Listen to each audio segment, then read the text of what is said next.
Hi, hey, hello. It is I, the real main event, the rogue soldier, but more importantly than that, I am the essential John L. Crossfire, and today you are going to be caught in the crossfire, but we will be caught in conversation. So without further ado, let's do this.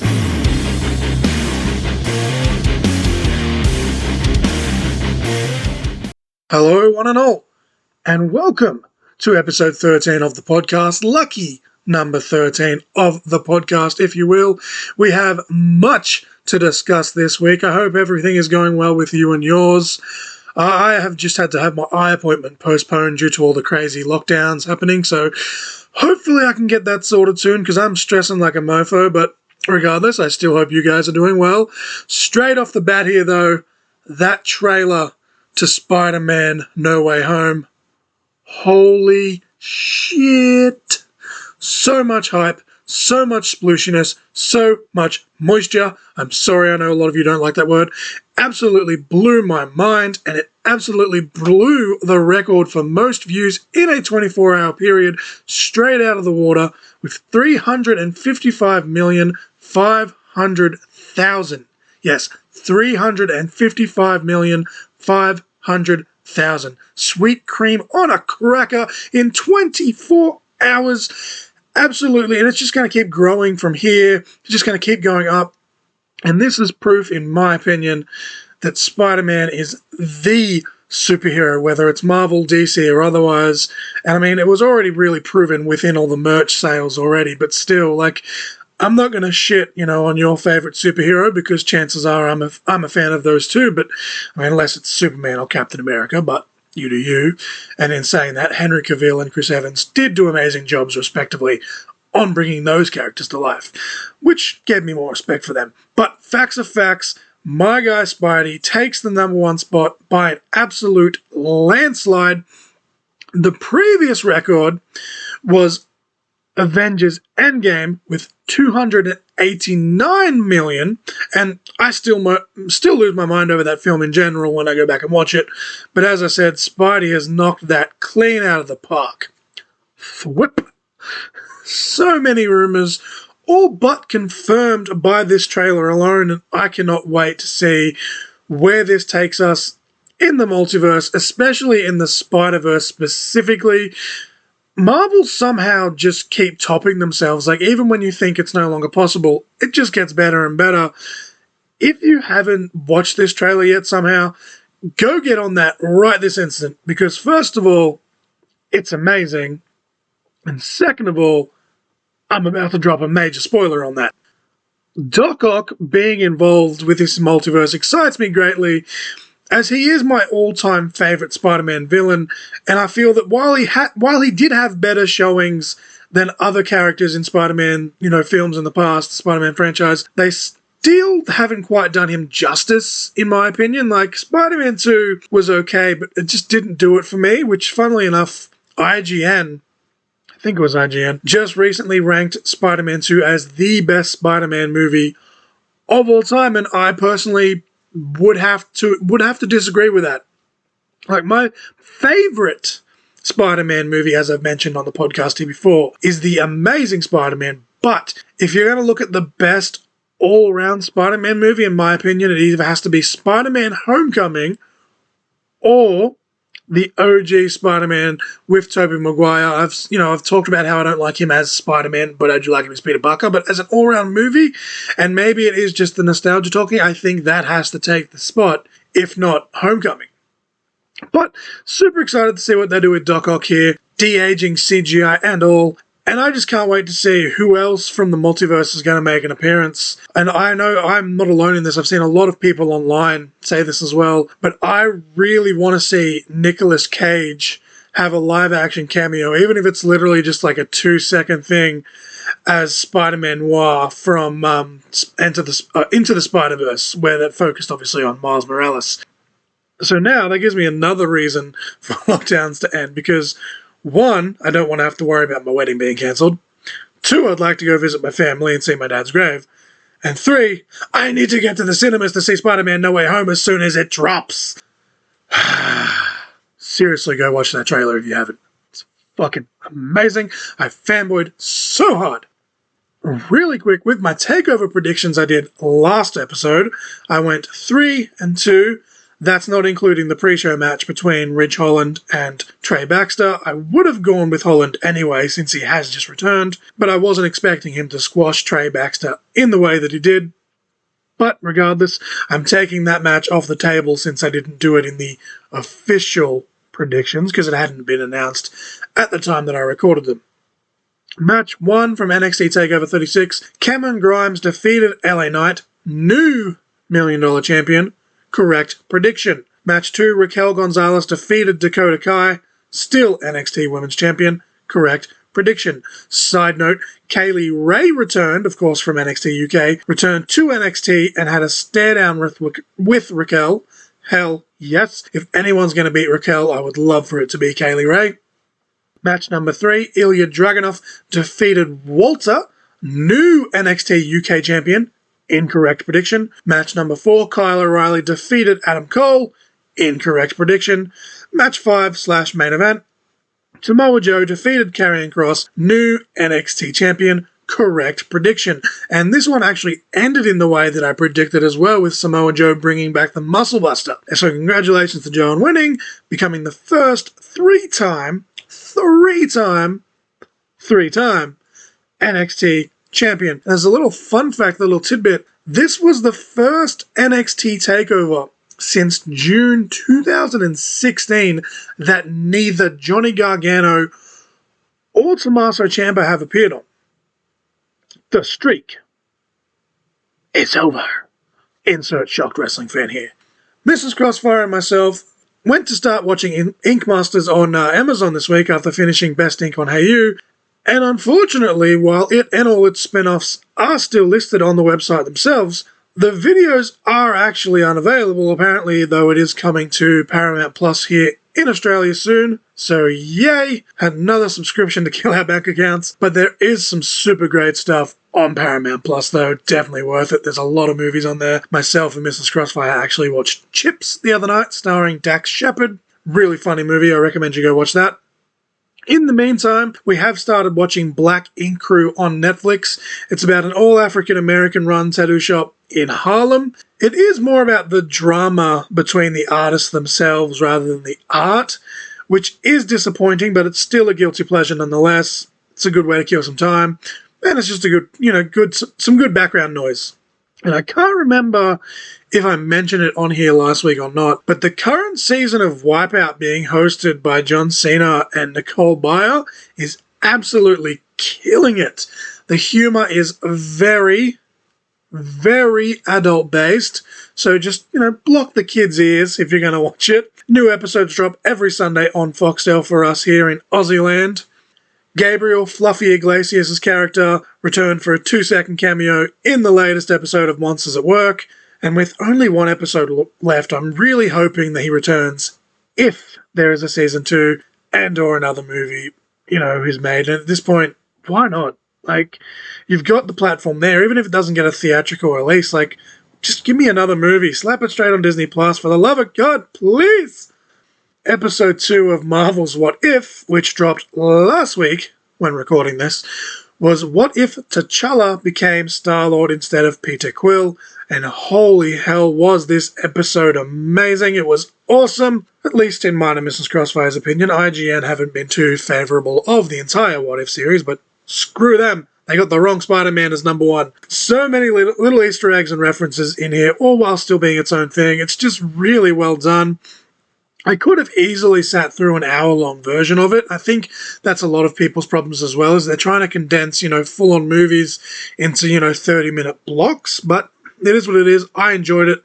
Episode 3 of Marvel's What If, which aired this week upon recording this, was What If Earth Lost Its Mightiest Heroes? Basically pretty self-explanatory with the title. It's how would Earth cope if the Avengers passed away / weren't in the picture, yada yada yada. It takes place within the time frame of, I believe it was Iron Man 2, when Nick Fury first tries to put the Avengers together. But a mishap takes place when Nick Fury is trying to, form the Avengers, leads to the death of Tony Stark, and then it just spirals from there. That's not a spoiler as it was in the trailer. There's a nice little touch of comedy in this episode when Thor comes into the picture, by the way. Look out for that. It gave me a little giggle. Lots of drama in this one. The fight scenes were dope as hell. And again, I think that's my only problem. I feel like it should be longer, but they have done a good job, at least in my opinion, of putting them in the 30 minutes. But I would definitely sit down and watch an hour-long version of all three of the episodes they've done so far, and I'm sure the ones that they're going to release too. Out of the three that they have released so far, I think episode 2 is probably my favourite, but I'm really looking forward to the Zombies episode. I can't wait for that one to drop. In wrestling this week, over on Impact, and again, it's going to be last week by the time this airs, Sami Callihan and Eddie Edwards are teasing that they are actually going to become a tag team, so another prediction on here might actually come true. This could be a good way to build to the triple threat match that I predicted between those two and Christian Cage at Bound for Glory. You know, they become a team and obviously have a falling out, ends up in the world title match. Over on SmackDown, there was a lot of tension between Rey and Dominic Mysterio leading into SummerSlam, leading you to believe that maybe Dominic was going to finally turn heel after being cocky for a while. It's been about a month or so. He's been starting to get a bit, too overconfident. Rey's trying to keep him in his place, so we're going to have to see where that goes. Edge returned to his Attitude Era roots and dropped black ooze, not blood because it's PG, dropped black ooze all over Seth Rollins. Kind of hit and miss, just in some aspects, but the awesome thing was with having the Brood's theme song play. Of course, the Brood was Edge, Christian, and they were fronted by Gangrel as a group of vampires, a gimmick that Gangrel is, still has to this day. He's actually a very accomplished trainer in wrestling, is Gangrel, by the way. But back on topic, the Brood have one of the most recognizable, memorable theme songs in WWF/E history. So there's a very big pop there for me.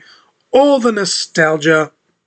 And it was a nice little tidbit on the way to the Edge versus Seth Rollins match at SummerSlam. Speaking of SummerSlam, though, and I'm not going to do a full-on breakdown since I will be doing a recap-ish, as I've coined on this show, of both nights of Ring of Honor's Glory by Honor event in a few moments, but the pros and cons of SummerSlam for me. The pros, Matt Riddle's ring gear and RK Bro winning the Raw Tag Team Championships. Bro. Doudrop finally got enough of Eva Marie's shit in a very comedic way at that. Loved it. Damian Priest, the new United States champion, and he and Sheamus actually beat the crap out of each other, had a banger of a match. Rey and Dominic Mysterio's ring gear was absolutely super cool. Rey Mysterio actually paid tribute to Macho Man Randy Savage with his gear, and then Dominic just kind of matched the color scheme. And the tag team match that they had with the Usos was really good as well. Becky Lynch is back. WWE served this really good here. I was genuinely pissed when they teased that Sasha Banks' replacement would be Carmella. Like, I'm a very big fan of Carmella, but that match has just been done to death. But swerve, bro. Vince Russo has entered the chat, and in comes Becky Lynch. The fact that it was a squash with Becky beating Bianca so quick was almost a con, but when you look at it in a kayfabe sense, Bianca was taken off guard, not once, but twice. So, if you use logic, it makes sense, She shook Becky's hand, Becky cheap shot at her, bang, 1, 2, 3. And obviously, the match that Becky and Bianca are going to have, eventually with this inevitable feud, it's going to be just like Becky Lynch herself. Straight fire! You just got to let it play out. I know people don't like when I say that, but it is what it is. Edge doing the Brood entrance at SummerSlam and now becoming a full-blown hybrid of the Brood Edge, 2006 Edge, and then kind of, 2011 Edge. Absolutely love it. The term dream match gets thrown around far too often, but Edge versus Seth Rollins really is one of those matches, in my opinion. And it delivered big time. Both men essentially busted out their greatest hits, but just, the psychology and the build and where it was all placed was just fantastic. The finish was beautifully done, if not abrupt, though.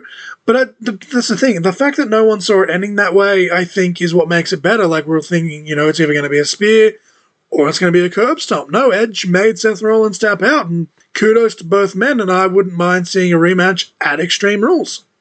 The comedy segment with The Miz, John Morrison, and Xavier Woods popped me. It was a very good way to break up the wrestling for a little bit, except, especially in, an over 4-hour show. Xavier Woods in his Scott Hall inspired gear was absolutely dope, and I can't wait to see Kofi's take on the Outsiders gear when he comes back to TV as well. Roman Reigns versus John Cena was absolutely great. I think it was a lot better than people were expecting. Brock Lesnar returning and confronting Roman Reigns after the match. Holy shit, yes! The Paul Heyman dynamic is going to be very interesting between those two. Obviously, Paul Heyman, the longtime manager or advocate for Brock Lesnar. Brock did beat up John Cena after the cameras went off air, so I guess maybe he's going to be more of a tweener than a full-blown babyface, but at the same time it's a dark segment, so maybe it doesn't count. Either way, whether he's a babyface tweener, he's got, that kind of fighter gimmick, so I guess it kind of makes sense regardless. The cons for SummerSlam, in my opinion, was Dominic Mysterio not turning heel. They have been teasing it for a while, as I just mentioned, and SummerSlam was probably the perfect place to do it from a storyline aspect, especially when you look at the Mysterio history at SummerSlam. Charlotte Flair winning the Women's Championship yet again. Now, I'm not one of those Charlotte haters, per se, that think that she's the worst thing ever, because I do recognize that she is a super talented woman, but she just doesn't translate with me, and it's likely going to be yet another short reign just to get her closer to her dad's record. Of course, Ric Flair, famous 16-time, world champion, and I just, it's not needed. It's unnecessary. That's just my opinion. And as funny as the segment was with The Miz, Morrison, and Xavier Woods, I feel like Miz should have attacked John Morrison here instead of on the following Raw. I feel like it would have been more impactful to have it on this pay-per-view, in my opinion. Like, I get it, they brought in Logan Paul, but you could have still done that here. That's just the way I see it. Goldberg versus Lashley was an absolute shit show. I gave it the benefit of the doubt. I was expecting it to be at least a little bit better than we got. I talked about that last week. And in fairness, though, it was kind of, the only bad match on the card, if you look past the fact that, Becky and Bianca did become a squash, but I just gave my thoughts on that anyway. Overall, the good well outweighed the bad. In my opinion, solid card all around. Definitely held its own, proving that it is still one of the big four pay-per-views. But as I said before, it was just a touch over 4 hours, and I feel like it was a bit too long. Like, even for one of big four pay-per-view, still shouldn't go over, 3.5 hours, in my opinion. But again, it's my opinion, that's just me. Maybe you disagree. Over on Raw, following SummerSlam, new United States Champion Damian Priest was made to look like an absolute beast. They made him look like a threat to the WWE Champion Bobby Lashley, which was very nice. I enjoyed that. I'm hoping, Damian Priest can go into the main event sooner than later, but for now, at least, I hope he just has a good run with the US title. Doudrop, or Piper Niven, says that she's actually embraced the name of Doudrop, but the next time she sees Eva Marie, she's going to Doudrop her. Nice little bit of wordplay there. But of course, Eva Marie ambushed Doudrop with a road case. So it's good to see that this is actually going to be a feud. I actually called it all along with Doudrop, coming in and getting sick of Eva's shit. But, now people, the casual fans are more familiar with her face, which is good, It can only go up from here. Following SummerSlam and TakeOver, Karrion Kross appears to be, full-time on the main roster, and the internet is now losing their minds once again because Karrion Kross is now wearing a gladiator helmet, even though, he's been a gladiator since his last NXT match with Finn Balor. But it's now a problem because they've added the helmet, so now he's ruined and he's buried and Vince is out of touch and Vince is the devil and AEW wouldn't do this, but AEW has a dinosaur, a zombie, and an alien, so shut the fuck up. If people spent more time, with what they liked instead of what they don't like, professional wrestling, sports entertainment, it's the same fucking thing, would be a much better place. And yes, I'm aware that ranting about ranting is somewhat hypocritical. But we move on. Logan Paul seems to be a mainstay in WWE. As I just mentioned, he was in the Miz and Morrison segment. So I'm just like, but to his credit, his promos are really good. He has great timing. I'm just not big on him personally.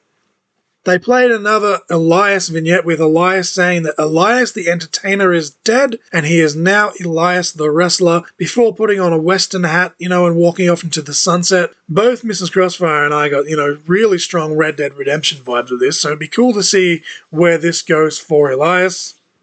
Over on NXT TV, Index, of course Indy Hartwell and Dexter Lumis, have announced the date for their wedding. Whoa! Yes! Love is in the air. September 14th edition of NXT TV. And congratulations to Carmelo Hayes on winning the NXT Breakout Tournament. Another correct prediction on this podcast. Booyah! Starting to get my mojo back. Hopefully I don't pull a Baron Corbin and, get on a roll and then just crash again. If you guys haven't seen, the videos and stuff on Baron Corbin's Instagram where, he was gambling in Vegas so he became rich again and then he lost it all, but now he's won it back. And now he's only lost half of it, but he's still living large. It's very funny stuff. It's one of the better storylines, in recent years. I'm loving it, especially that he's carrying it on, on social media. But yes, Carmelo Hayes won the NXT Breakout Tournament. Carmelo can now challenge for any title he chooses, but he's yet to reveal which one he wants to go for. I like it. He's keeping it in his back pocket. That's smart. In kayfabe sense, it keeps all of the champions on their toes.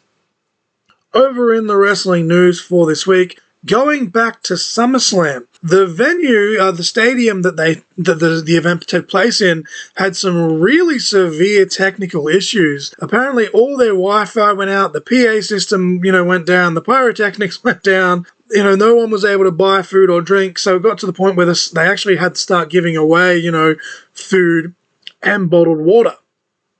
I guess that brings an entirely new meaning to the expression, a hot dog and a handshake. But in all seriousness, WWE did announce that it was not only the most watched, but the highest grossing SummerSlam event in history. So, hopefully they gave the venue a hand in that aspect, to, recoup some losses. WWE 2K22 has a release date, somewhat, for March 2022. After they showed another teaser trailer for it, also at SummerSlam. Some people are complaining about that, but given the detail that they're putting into the models of the wrestlers, and the fact that they've literally had to rebuild the entire engine from the ground up, which is why they weren't able to fix 2K20 and they just skipped 2K21 altogether, I feel like that's still a generous date. The roster will most likely be slightly outdated, as they almost always are. But that means that a chance, of guys and girls that have been released still being playable, which for some of them who have been, big fan favorites, especially a Bray Wyatt or someone, I don't see how that's a bad thing. 2K themselves are trying to, keep up to date, which is another reason why they've pushed it back, so I commend them for that. But yeah, and so people that are still in it though, they will still get royalties. So I don't see the big deal about the date being pushed back, but maybe that's just me. I actually have a bit of patience. And besides, community creations is a thing for a reason. We won't find out any specifics, such as the cover star, game models, or the exact date until about January, February, according to reports, so I'll be keeping an eye out for that. I just hope that it has a bitchin' creation suites, because if you follow me on Instagram, you'd see on my Instagram stories every now and then that I have a whole bunch of original characters made directly from the random shit that pops into my brain that I am far too proud of. The big news this week, though, technically last week by the time this airs, but that's fine. On AEW Rampage, CM Punk is back. All the rumors, reports, call them what you want, came true, and CM Punk's hometown of Chicago was probably the perfect place to do that. And I'd be lying if I said I didn't mark out. I'm not as interested in seeing him back in the ring as a competitor as much as others, and that's coming from a huge Punk fan back in the day, and still a big fan of him. I want to see him wrestle, don't get me wrong, but just so many people, they want him to wrestle everyone on the roster straight off the bat. And the good news is that he can have pretty much unlimited reactions with his promos. And in my opinion, he's always going to make his money from the promos rather than the matches. That pop, though, that he got was just insane. You couldn't even hear the music and seeing him, actually in a ring holding a microphone, without it, being a photoshopped picture or whatever, just holy shit. Like, it was a Road Warrior pop and a half. As I said, you couldn't hear the music over the reaction. And that's just why I love professional wrestling. It was a real, genuine, dare I say, raw moment. And I still think MJF or another mega heel should have come out to the music and then had Punk come out, later in the night, whether, through the crowd, like in the mask, disguised as a cameraman, etc., etc. Like, it would have been cool, like, last little swerve.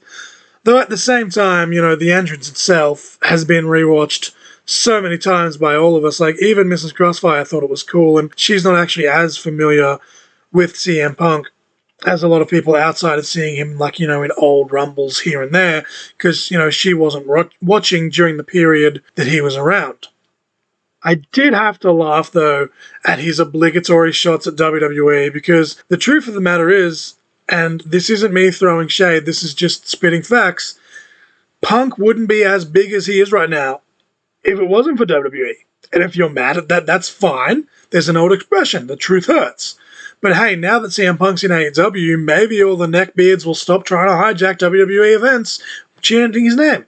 Like, I sympathize with him, Punk, being mentally drained by his job 100%, don't get that twisted. And I completely understand where he's coming from to an extent, but the whole, I left professional wrestling in 2005, and now I'm back in professional wrestling in 2021, like, it's just absolutely laughable. Like, obviously, he's alluding to the fact that WWE labels themselves as sports entertainment, not professional wrestling, but newsflash, all professional wrestling falls into the sports entertainment category. It just is how it is. Like, I like Punk as much as the next guy, I really do. And as I just said, I am still a huge fan of CM Punk, and I did and still am marking out for his AEW debut. He was one of my favorites when I first saw him in ECW when I was about 11 or 12. I've owned the shirts, I still have the action figures and the DVDs. I've gone back multiple times since he left the WWE, watched a lot of his stuff there. I've watched a lot of his Ring of Honor and his indie stuff that's out there, and I am intrigued to see where this goes. But as I say, the real money to me will be the promos, and especially a CM Punk in a promo battle with an MJF. Or if we get the Punk versus Kenny match, you get CM Punk versus Don Callis in a promo battle. Both of those would be absolute fire, and pretty much both of them, I feel, are inevitable at this point. In terms of matches, though, there is still a fair chunk of them that I can throw out off the top of my head. But the ones that I really want or need to see would be CM Punk versus Jungle Boy, CM Punk versus Andrade, Punk teaming with a debuting Bryan Danielson to take on the Young Bucks. Punk versus Malachi Black is a very big one. That match and both the promos would be fantastic. Malachi Black was actually helping train Punk in MMA, so that's kind of cool. A full-blown program with CM Punk versus Jon Moxley would get me pretty good. They're both great at promos when, given the chance. They'd have some pretty good matches. Like, let them just go off on each other. A random thought that I did have, it was a couple of days after Punk debuted while I was at work. I was at work, doing my thing, and I randomly just thought, what if Bray Wyatt, real name Wyndham Rotunda, did come to AEW and he feuded with Punk? You'd have the Cult of Wyndham, which is what, he's going by now, or I guess it's going to be his team, whatever it's going to be. We won't know for sure until it actually shows up, his non-complete beats up. But what if we had the Cult of Wyndham versus the Cult of Personality? Like, that'd be pretty sick in my opinion. A quick side note, not related to Punk, I also really want to see Wyndham Rotunda feud or even team with Vincent and the Righteous over in ROH. That'd be magic. But yes, after weeks of speculation, it's finally confirmed CM Punk is all elite. CM Punk versus Adam Cole would be another good one that I just thought of. And that's if Cole's able to show up. His contract isn't up until tomorrow as of recording this, so it'll be interesting to see whether or not he does go AEW or if he stays with WWE. That's neither here nor there right now. And obviously, even the potential matches I've mentioned just there aren't all going to happen at once. And that's fine. Like, you've got to let things digest. You've got to let things build. Dare I say it, you've got to let things play out. hopefully, with how revered Punk is with the internet crowd, people, will actually give it time to do just that. But for now, CM Punk will face Darby Allin at AEW's All Out pay-per-view in just a couple of weeks' time. In fact, 1 week's time upon the day that this airs. And apparently he is actually sticking around for a few years on a full-time basis. So that does excite me quite a lot. I will definitely be picking up that new shirt that they've just released of his on Pro Wrestling Tees because it's freaking sweet. I spoke earlier about how Spider-Man broke the most views in a 24-hour period. CM Punk, by a landslide, broke the record for most shirts sold in a 24-hour period on the Pro Wrestling Tees site. And it actually crashed quite a few times due to the traffic. So in some aspects, CM Punk actually did break the internet, and I'm here for it. And in less than 72 hours, so less than 3 days, it actually became the highest selling shirt ever on the Pro Wrestling Tees site, thus breaking a 7-year record, which, coincidentally, was the same length of time that Punk was actually out of the wrestling business. And I think as the days have gone on, and I've, somehow managed to get even more excited about this, especially now that I've had time to digest that, it's real and it actually happened, and I've put a lot of thought into some of the potential angles. And, Punk made his first ever appearance on Dynamite yesterday upon this recording, and he himself teased a lot of different opponents going forward. So let me know, what matches do you guys want to see? Who do you want to see him have verbal sparring matches on with the mic? What's your all-time favorite Punk moment? There's so many options. Hell, tell me what your favorite CM Punk shirt design is. That's a conversation I actually had with James Hellfire the other day. And to cap all of this off, though, before I move on, CM Punk finally got his ice cream bars. Of course, that was a very big theme in his promo battles against the Authority in WWE a decade ago. People in attendance were given ice cream bars, ice cream sandwiches with a CM Punk themed wrapper, so that's kind of cool. Some of which people are actually trying to sell on eBay for thousands of dollars, mind you, which is kind of funny because when you look back, it kind of proved Punk right with some of the things that he said in the now infamous Pipe Bomb promo just over a decade ago. Clearly nothing's changed in the last 10 years when it comes to fans, but as it turns out, Punk, and it actually was confirmed by the ice cream company that made them, Punk personally covered the bill for these, not AEW. So that's pretty cool. It'll be interesting to see, if you can work out a deal for them to become a permanent thing, and if they do, hopefully, they make it to international shores, but regardless, pretty cool. CM Punk is back. CM Punk is all elite. And as I said, despite, not being as excited as some other people, I am still pretty fucking keen. I am still a Punk mark at heart. And because of all this, your song of the week this week is Cult of Personality by Living Colour. Of course, that is CM Punk's theme song. And it's just a straight up banger of a song at that. And it's become synonymous with Punk throughout the years. He used it in WWE and UFC, and of course he now has it here in AEW as well. Funnily enough, by pure coincidence though, this is actually the second week in a row that I've picked a song off the Grand Theft Auto San Andreas soundtrack. I didn't actually realize that until after I picked it. Maybe that's the universe telling me that I need to pick up the remaster when it does drop. Who knows? But again, that song is Cult of Personality by Living Colour. And now for the main portion of the show. As I said just before, I will be doing a recap-ish of Glory by Honor Night 1 and 2.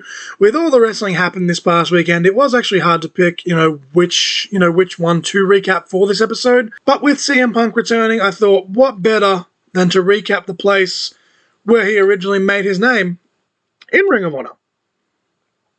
So, of course, obviously, if you've read the description, you would have known before I'm telling you this that I'm doing a recap of that show. But Ring of Honor did hold the 2-night event in Philadelphia in the 2300 Arena, of course, the old ECW Arena. So, without further ado, let me get into it. Match number 1 from night 1. Sadly, there was some technical difficulties in the first 3 matches, their cameras were really like super zoomed in. It was almost like a bootleg YouTube pay-per-view. But first up, we had Silas Young versus Ray Horus. There was a very good heel promo by Silas Young to kick things off, got the fans fired up. Pretty standard match, solid opener though. Silas Young tried to unmask Ray Horus, and Ray Horus, while trying to fix his mask, was obviously distracted. Silas Young then hit his finisher for the win. Match number 2, we had a 6-man mayhem match, so basically like a 6-man scramble match that had, tags. Essentially, just a 6-pack challenge with 4-corner rules. Also lucha rules, much like the Survival of the Fittest match, but unlike the Survival of the Fittest match, it's just one fall to a finish, rather than elimination. So we have the Demonic Flamita versus Eli Isom versus Dak Draper versus Danhausen, no swearing, versus PJ Black versus Mike Bennett. Dalton Castle came in and gatecrashed this very early on and injected himself to commentary. The winner of this match, by the way, would move on to actually be in the rankings for the Ring of Honor World Championship. There was chops flying all over the place during the course of this match. There was a fair amount of action in this, bit of a spot fest to be honest, but a lot of these types of matches tend to be that by default, and that's totally fine. Unfortunately, as I said though, the quality of the production for this match did kind of ruin it a little bit, as it had that super zoom. Was still watchable though. Dalton Castle's commentary was probably the highlight of this match for me, but in saying that, because of the fact that the action was a bit skewed for this match, that may have been the reason. But Flamita went on to pick up the win after Dalton Castle distracted Danhausen after Danhausen hit very nice, very Neville, of course, his version of the GTS. A CM Punk chant broke out here. Hopefully now that Punk has returned, as I said, that chant stops, but at least with, this being the GTS Punk's, move, it makes sense. Match number 3, we had the Allure, that's Angelina Love and Mandy Leone, versus Vita Von Star from The Righteous and a mystery partner. Vita Von Star's partner was revealed to be Max the Impaler, which is great storytelling, given that Max will face Angelina Love in the quarterfinals of the Women's World Title Tournament. It was a pretty basic tag match. Vita Von Star and Max the Impaler got the pin after Vita Von Star pinned Mandy Leone. Max the Impaler put Mandy Leone through a table after the match to send a message to Angelina, who ran for the hills. Nice little touch there. I do think that Angelina will actually beat Max, though, by some sort of crafty tactics when they do finally meet in their tournament matchup. Match number 4, we had the Mecca, Brian Johnson versus EC3. Finally, the feed went back to normal. Hooray! EC3 out-wrestled Johnson and even let Johnson put on a headlock just to power out of it to show off an old little Kurt Angle trick there. Johnson got pissed off at this as expected and beat the tar out of EC3, but EC3 sucked it up and took control. EC3 did a really cool spinning Uranagi off the top rope, which came out of absolutely nowhere, but it looked cool. Johnson was kind of the babyface in this matchup, since it was in his hometown of Philadelphia, so it's a tad strange seeing him be the face, but whatever. Some very unorthodox offense by Brian Johnson, but the hometown crowd did eat it up. They were super into it. EC3 eventually got the win via submission with the purpose, which is of course his straight jacket crossface submission. The interesting thing here, though, was the standing ovation that Johnson got after the match. Again, it was his hometown, so it will be interesting to see if he has turned face or if it was just a one-night thing for Philadelphia. Match number 5. We had Mark Briscoe versus Bateman of The Righteous, with Dutch, of course, The Righteous as well. It was meant to be a tag team match with Mark and his brother Jay Briscoe versus The Righteous, but unfortunately, Jay Briscoe has possibly been exposed to COVID, so wasn't able to be here. It'll be interesting to see if he's still on Ring of Honor TV after this. Again, I'm not sure how far in advance Ring of Honor has their tapings. They tape them really weird. I mentioned that with the Best in the World. They have like weeks of TV after the live pay-per-view, but whatever. Briscoe was very over here as always. Back and forth match, somewhat short, but it suited its purpose. They did some nice suplex exchanges amongst each other. Jay eventually got the win via pinfall with his froggy elbow drop. Dutch attacked Mark Briscoe after the match, leading you to believe that they're going to stretch this out until Jay can return. Mike Bennett actually made the save with a steel chair. Of course, Mike Bennett is the tag team partner of Matt Taven in the OGK, so it's a nice little touch there, as Matt Taven will face the leader of the Righteous, Vincent, in a steel cage match in the main event of the next night of this Glory by Honor event. Match number 6, we had the Ring of Honor Pure Championship. It was Rhett Titus challenging Jonathan Gresham, the champion. Both these men are members of the Foundation, so it was, a nice little friend versus friend, partner versus partner kind of thing here with the title on the line. Josh Woods was on commentary for this one, as he will face the winner of this match in the future. It was a very slow-built match, but it had excellent psychology, in my opinion. This match showed why a good referee is very important, and I'll say that until I'm blue in the face, but referees are probably the most important thing, maybe more important than the wrestlers themselves, especially when they're a good one. And if that hurts anyone's egos, then boo-hoo. It was very mat-based, dare I say a technical classic. Like, I'm not going to say, it was a Guerrero versus Mysterio material, but... Guerrero versus Malenko material, or rather, slip of the tongue there, but it certainly had those, elements to it.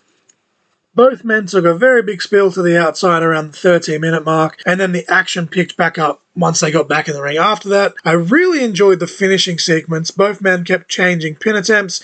Eventually, Gresham just shifted his weight, got the 1-2-3, retained the Ring of Honor Pure Championship. Just like that. Very nice. Match number 7. 8-man tag team match. Violence Unlimited, Brody King, Tony Deppen, and the Ring of Honor Tag Team Champions Chris Dickinson and Homicide versus LFI, La Faction Ingonnable, is Roosh, Kenny K-I-N-G, King, Bestia, and the Ring of Honor Television Champion in Dragon Lee. Shane Taylor was on commentary for this one. The match got thrown out within a matter of minutes. I think it was about a minute and a half, 2 minutes. Both teams just said screw it, and they kept brawling all around the arena.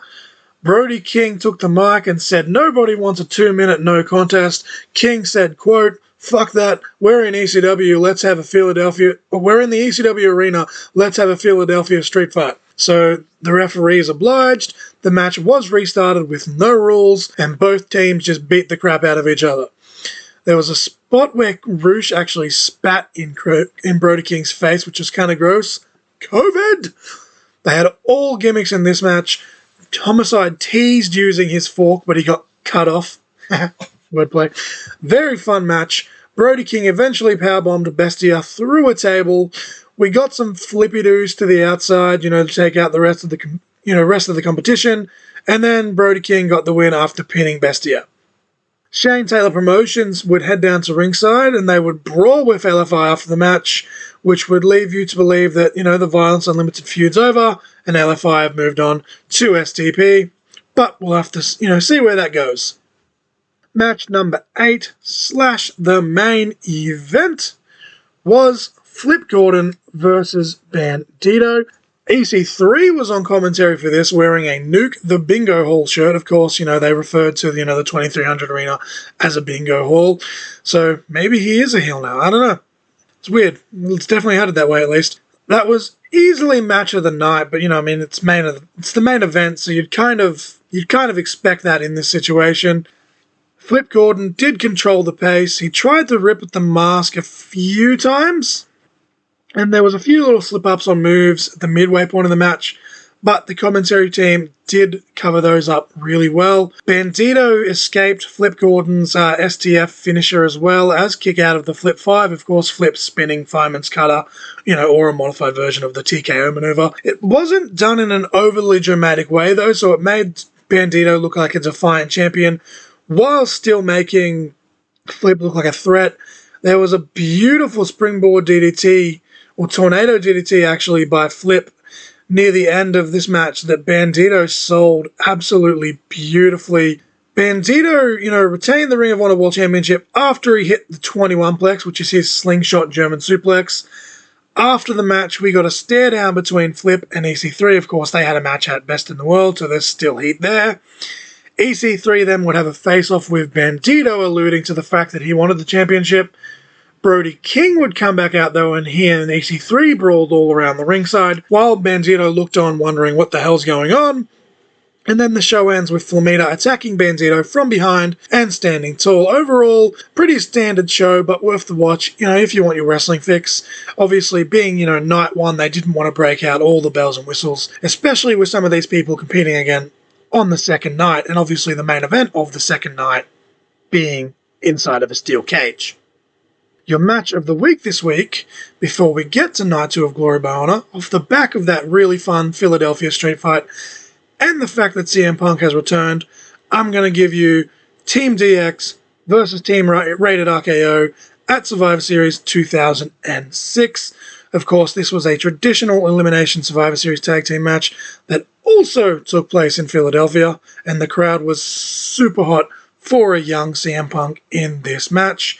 This match is absolutely fun from beginning to end. You should definitely go watch it, especially the pre-match antics as well, with DX's mic work, crowd chanting for CM Punk while Triple H is trying to do his promo. Triple H has no choice but to acknowledge that.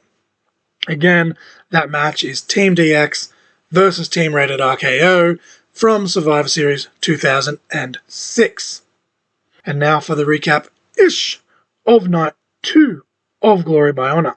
Match number 1, we had Danhausen, no swearing, versus Dalton Castle. Straight out of the gate, it was a fantastic clash of styles. Both men very charismatic in their own right. Dak Draper was on commentary for this. Great antics from both men to start it off. They got their characters over straight out the gate. Dak Draper got involved before heading back to commentary, which allowed Dalton Castle to take control. Dalton Castle has low-key some of the best suplexes I've ever seen in the history of this business, but of course, he does have an amateur wrestling background, so that obviously helps with that. The crowd was super hot for both men in this match, but they were solidly behind Danhausen once he had his comeback specifically. Danhausen's jar of teeth came into play in a gross yet hilarious way. Dalton Castle would eventually pick up the win via pinfall with the Bangarang, which is his big, spinning facebuster off the shoulders. Great opening match. The fans in the building loved every second of it, as did I. Match number 2 was a pure rules match. We had the Ace of Space, LSG, my boy, versus world famous CB, of course, formerly known as Cheeseburger. Straight away, I was keen as hell for this because 1, both guys are super talented, and 2, I've said it many times, the pure rules are my favourite rules, at least within the confines of a regular match.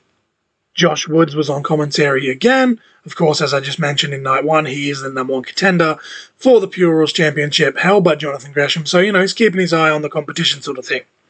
CB was the first of the 2 competitors to use his first rope break about a minute into the match. Of course, you do get 3 each.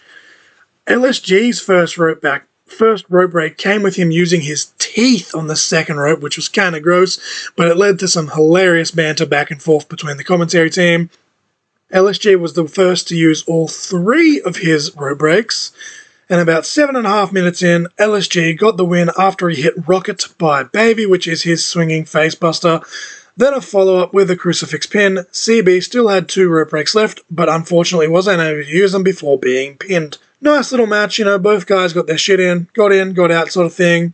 LSG moves up in the rankings to get a title shot with that win. Please, for the love of wrestling gods, give me LSG versus Jonathan Gresham on pay-per-view sooner than later. Please. We got a very funny backstage segment between Mark Briscoe and Brian Johnson. It was revealed that Johnson will be Briscoe's new tag team partner for the night, with, Jay still out for the aforementioned reasons in Night 1.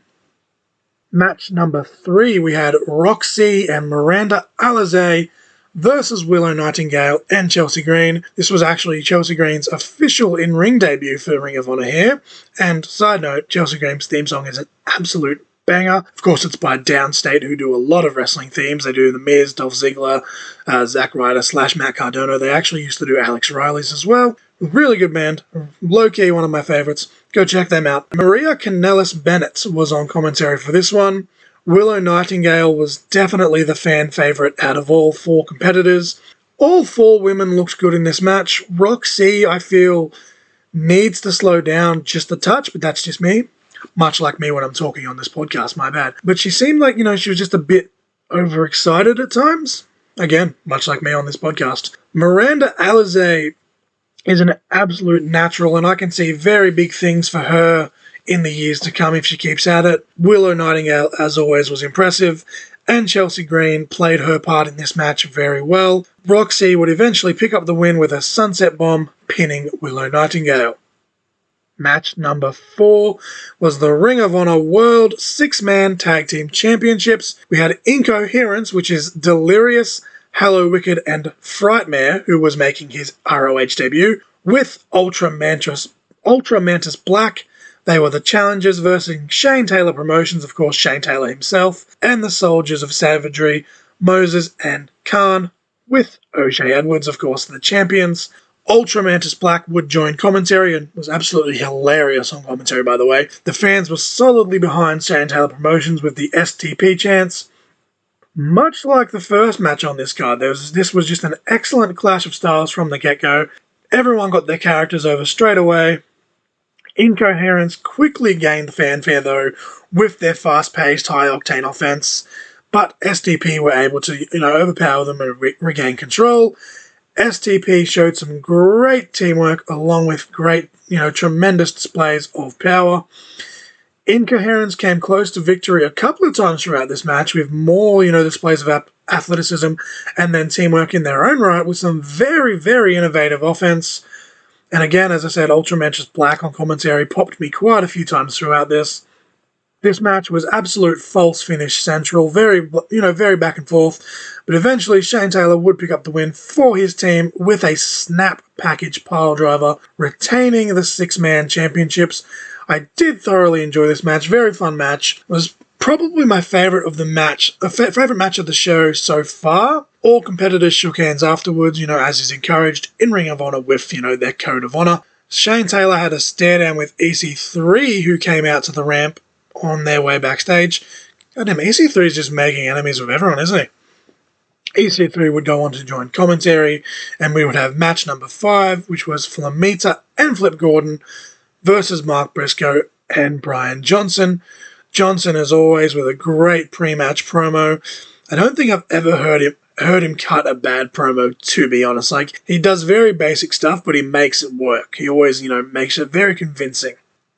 But Flamita and Briscoe started off this match very hot until Johnson got in his own partner's face in Briscoe because Johnson wanted to get in there. But once he does get in there, Flamita and Flip Gordon took control. Flamita randomly hit a standing Spanish fly to Johnson on the floor, but looked pretty sick. Solid back and forth match. Eventually, Brian Johnson and Briscoe would butt heads. Johnson would leave Briscoe high and dry. So obviously, now that they're out of Philly, he's going to go back to being a heel. Flip Gordon tried to get Flamita to use a chair. Flamita would stomp on the chair. Flamita flipped off Flip Gordon. Flamita flipped off Flip. Say that 5 times fast. Flamita flip. Flamita flipped Flip Gordon off and then said literally, fuck you, which they didn't even beep out. Where's Danhausen? We need him. No swearing. Although, if Danhausen listened to this podcast, he'd say the same thing. My bad. Mark Briscoe hit the J-Driller to Flip Gordon onto the chair. Of course, that is his brother Jay's finishing move, the lifting double underhook piledriver. So he picked up the win for himself and the now absent Brian Johnson. Flip Gordon received medical attention after the match. Match number 6, we had Violence Unlimited. As mentioned in night 1, this is Brody King, Tony Deppen, and the Ring of Honor Tag Team Champions Dickerson and Homicide versus The Foundation in Jay Lethal, Rhett Titus, Pure Champion Jonathan Gresham, and the returning Hot Sauce Tracy Williams. Tracy Williams being cleared finally after being hit by a car earlier in the year. So please welcome back Hot Sauce Tracy Williams. Kenny K-I-N-G King of LFI was on commentary for this matchup. Pretty standard tag match by Ring of Honor standards. Lots of moving parts in terms of storytelling. Notably, there was a lot of, almost dissension between Jay Lethal and Jonathan Gresham.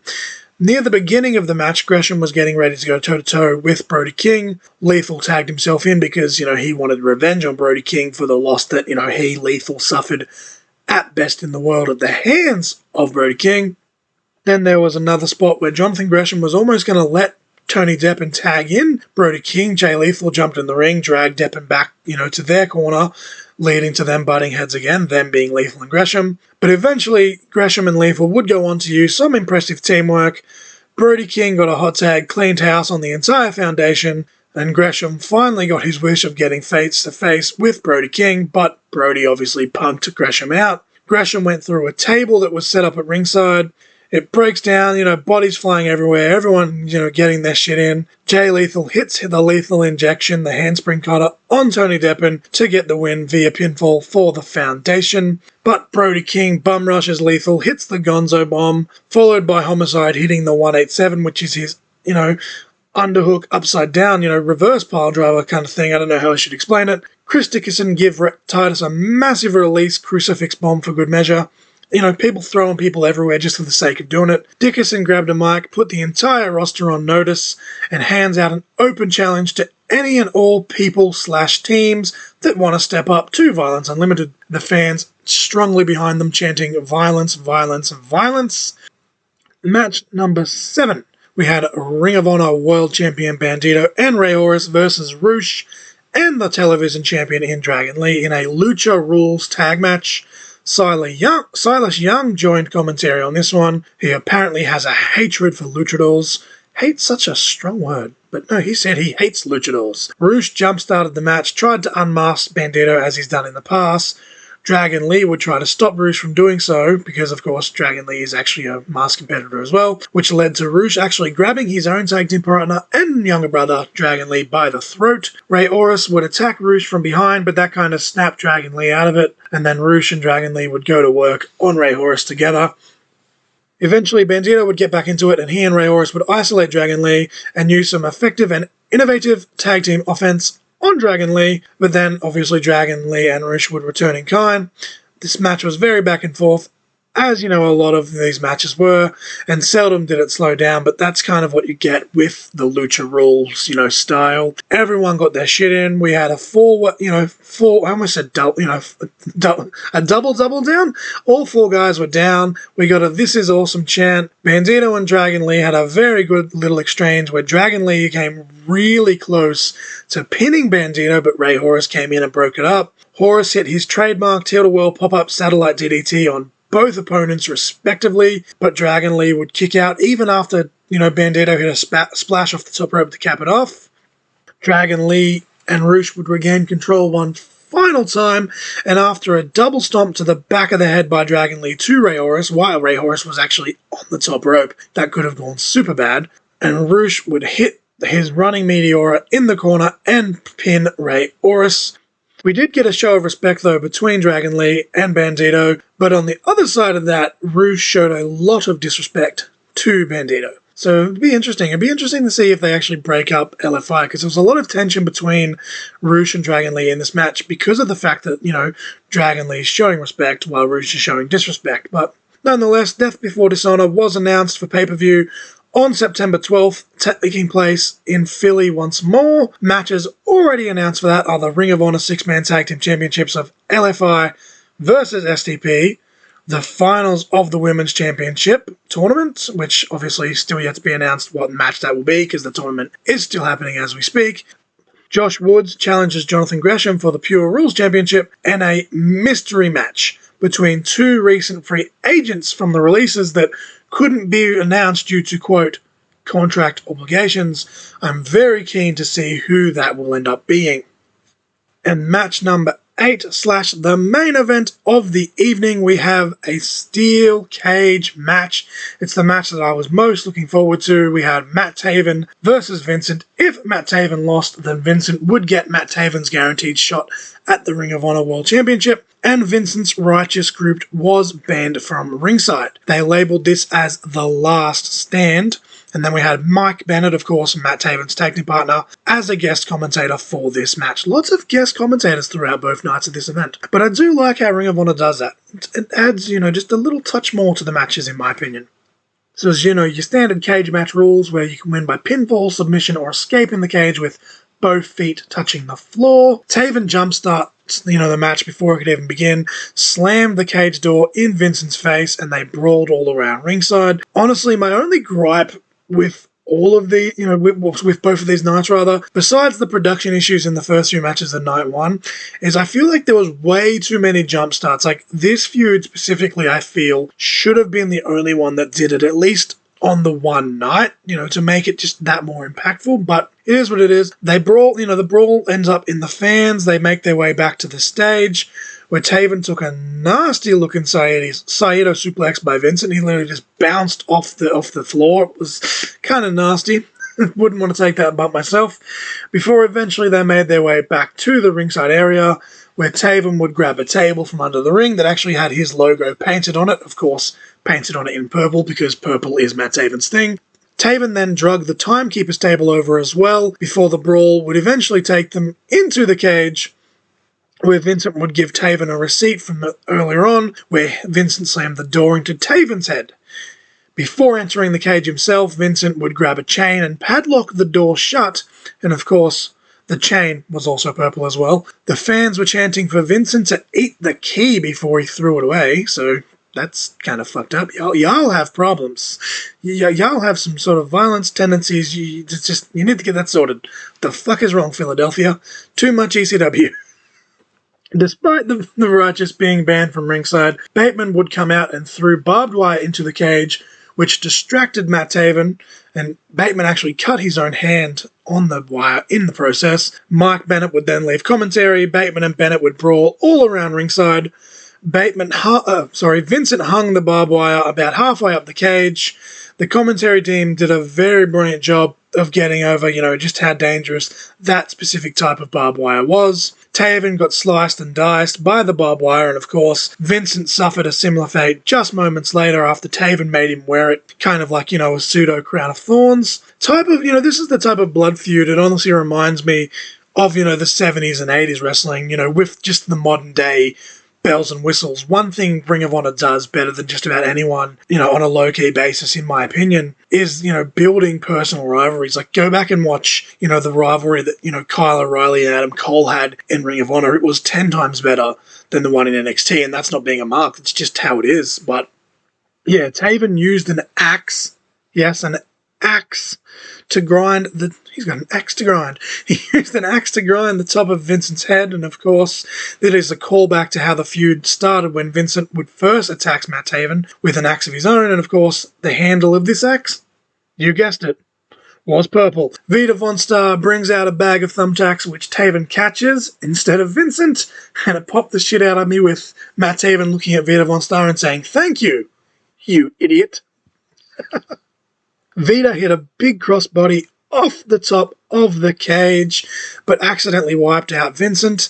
Then when she went charging at Matt Taven, she was then back body dropped into the thumbtacks. I was so confused about, the interference, as I was under the assumption, as they even said, the Righteous were meant to be banned from ringside. But I mean, on one hand, it's professional wrestling, so screw your rules because drama. But on the other hand, they did come out separately, so I guess, there's a loophole there because the Righteous weren't actually all out there. Be interesting to see where they go with that. But Matt Taven hits the climax, which of course is his headlock driver finisher, onto Vincent into the thumbtacks, but Vincent kicked out. Holy hell, finisher kickouts, in general are overdone to death in modern day wrestling, but this one hooked me in. I thought that was it. Taven missed a big splash off the top of the cage, diving himself from the cage, stomach and chest first, into the thumbtacks. Vincent would then hit his finisher, Orange Sunshine, which, of course, the acid drop, the step-up bulldog made famous by Spike Dudley, but this time it was Taven's turn to kick out. The final member of the Righteous, Dutch, would finally make his way to the ring just as Taven countered a swanton bomb from Vincent. Taven would send Dutch crashing off the side of the cage through the tables that were set up earlier in the beginning of the match, but with Matt Taven distracted, Vincent hit a top rope Orange Sunset and picked up the victory via pinfall, so Vincent now has a guaranteed shot at the Ring of Honor Championship. Holy hell, what a match. This is quite easily the best cage match that I've seen in years. I cannot stress that enough. Granted, obviously me recapping this, or doing a recap-ish, as I like to say, has given you spoilers, but seriously, if you get the chance, go watch this cage match. Fucking wow.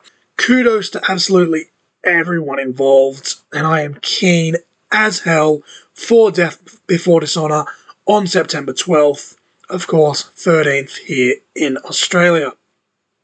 As always, the link tree will be in the description of the episode with all of my links inside that to both my Pro Wrestling Tee store and all social media platforms. So have a look at those, please, and thank you.